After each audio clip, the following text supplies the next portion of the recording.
Olá para quem nos acompanha. Hoje a gente vai dar uma olhada nos bastidores de uma máquina gigantesca que afeta a vida de absolutamente todo mundo no Brasil, a administração pública. Pensa no governo como uma daquelas locomotivas imensas, sabe? Para ela chegar no destino de um jeito eficiente e seguro, ela precisa, sem sombra de dúvida, de duas coisas básicas. Primeiro, um motor potente e muito bem lubrificado, e segundo, trilhos super claros e seguros para poder correr. Exatamente essa dinâmica que a gente vai desconstruir no nosso papo de hoje, analisando dados fresquinhos e casos reais que mostram como o Estado brasileiro realmente opera.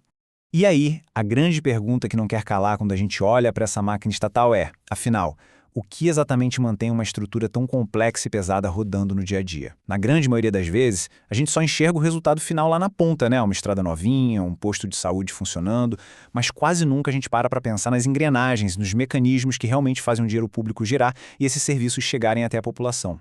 Bom, então vamos mergulhar fundo nisso. Para nossa análise ficar bem mastigadinha, vamos pensar na administração pública como um sistema todo interconectado. De um lado, a gente tem as pessoas. Elas são o verdadeiro motor da coisa toda. Do outro, a gente tem os processos exigidos por lei, que são os trilhos por onde o Estado é obrigado a andar para cumprir o seu papel. Hoje, a gente vai entender direitinho como esse lado humano e essa burocracia toda estão se esbarrando e interagindo no Brasil de hoje, tudo com base em dados que acabaram de sair do forno.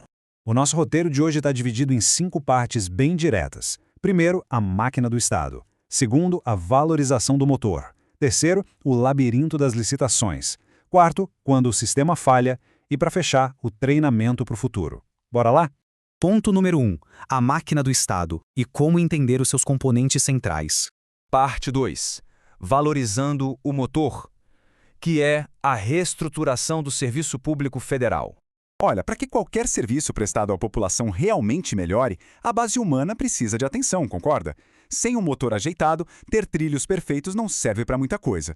E é exatamente por isso que o Ministério da Gestão e da Inovação em Serviços Públicos vem celebrando alguns avanços com a promulgação da Lei 5.874 de 2025, tentando modernizar a gestão de pessoas. E quando a gente fala em valorizar o servidor, esse número chama muita atenção. Um salto gigantesco de 160% no auxílio alimentação. Ele passou de R$ 458 para R$ 1.192. E além disso, as fontes mostram que lá em 2023 rolou um reajuste salarial linear de 9%, o primeiro depois de um tempão sem nenhum tipo de correção para a maioria das categorias. Agora, o que é realmente interessante aqui é como esses números gigantescos mudam a vida das pessoas na prática. O depoimento da Joelma Fernandes, que é professora do Instituto Federal de Roraima e mãe de gêmeos, ilustra isso perfeitamente.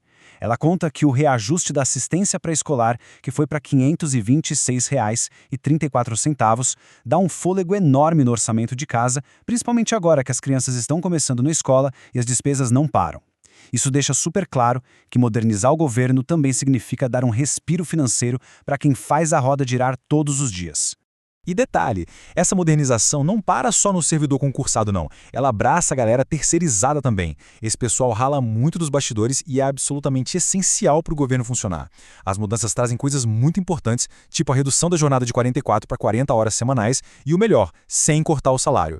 Também rola uma igualdade no reembolso creche e a inclusão de critérios de equidade de gênero nos contratos. No fim das contas, uma tentativa de trazer um pouco mais de previsibilidade e justiça para milhares de trabalhadores que mantêm o motor rodando. Outra coisa legal é que o motor estatal está ganhando uma cara nova, refletindo muito mais a nossa sociedade.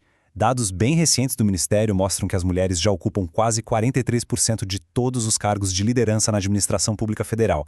É um avanço e tanto se a gente lembrar que eram 39% em 2022. E tem mais, viu? Segundo a ENAP, que é a Escola Nacional de Administração Pública, as mulheres estão liderando com folga a busca por qualificação. Estão realmente correndo atrás. Parte 3. O labirinto das licitações. Os trilhos do gasto público. Mas venhamos e convenhamos, não adianta nada ter um motor de Ferrari se os trilhos estão todos bagunçados. É no dia a dia que a burocracia mostra os dentes, porque o governo tem que seguir regras super rígidas para contratar qualquer serviço ou fazer uma obra grande. Isso ilustra brilhantemente a nossa teoria. Olha esses dois exemplos de peso. De um lado, a Anatel retomando no dia 4 de maio o leilão da subfaixa de 700 MHz, mas isso só rolou depois que uma decisão do Tribunal Regional Federal da Terceira Região destravou a papelada. Do outro, a gente tem o DENIT patinando com a pavimentação da BR-319, que está com a licitação suspensa agora só esperando os novos editais saírem. Ou seja, as disputas na justiça e a burocracia criam um atrito real e freiam muitas vezes o cronograma inteiro do Estado. 4. Quando o sistema falha. As denúncias de fraude em licitações. Infelizmente, de vez em quando esses trilhos sofrem umas falhas bem graves. Existe um abismo enorme entre a licitação ideal, que é aquela toda transparente, com a galera competindo limpo pelo melhor preço, e as acusações sérias que o Ministério Público do Rio de Janeiro fez envolvendo a Prefeitura de Belfor Roxo. Segundo essa denúncia, que a Justiça já aceitou e tornou réu o ex-prefeito Vaguinho e outras autoridades, os editais teriam sido escondidos de propósito para matar a competição. A investigação diz que o próprio Tribunal de Contas do Estado, o TCRJ, acendeu o alerta vermelho para a falta de transparência nessas compras, que envolviam coisas urgentes, como kits de combate à dengue. Só para a gente colocar os pingos nos is e usar os números da própria denúncia, o valor desse contrato que está na mira é de R$319 mil. Esse dinheiro todo foi parar na conta de uma empresa chamada Hag Rodrigues Confecção, que, segundo a promotoria, ganhou o contrato sem, pasmem, sequer ter baixado o edital pela internet. O Ministério Público é categórico no documento oficial. Eles afirmam que os avisos da licitação não foram publicados onde deveriam e que esconderam o edital no site da Prefeitura de propósito. A ideia, segundo a acusação, era barrar qualquer concorrente. Claro, é super importante a gente lembrar aqui que tudo isso ainda está sendo julgado, não tem nada definitivo. Mas essas acusações mostram de um jeito muito didático como, na teoria, é totalmente possível que alguém tente manipular os trilhos da administração pública a seu favor.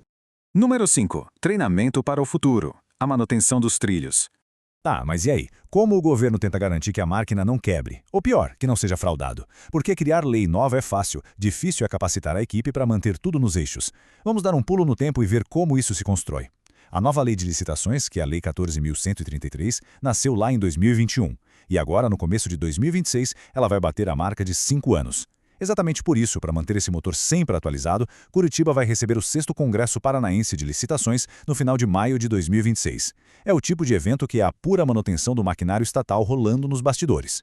E olha só, a programação desse congresso, ela ataca exatamente as feridas que a gente viu aqui hoje. Eles vão focar pesado em como dominar de vez essa nova lei de licitações, em como usar a inteligência artificial para facilitar a gestão do dia a dia e, muito importante, em entender as punições severas que foram criadas para inibir as fraudes. Essa qualificação é crucial. Ela serve justamente para tentar evitar aquelas derrapadas e a lentidão que a gente comentou lá nas obras do DENIT, e também para fechar os buracos de transparência para que casos como esse investigado em Belfor Roxo não se repitam.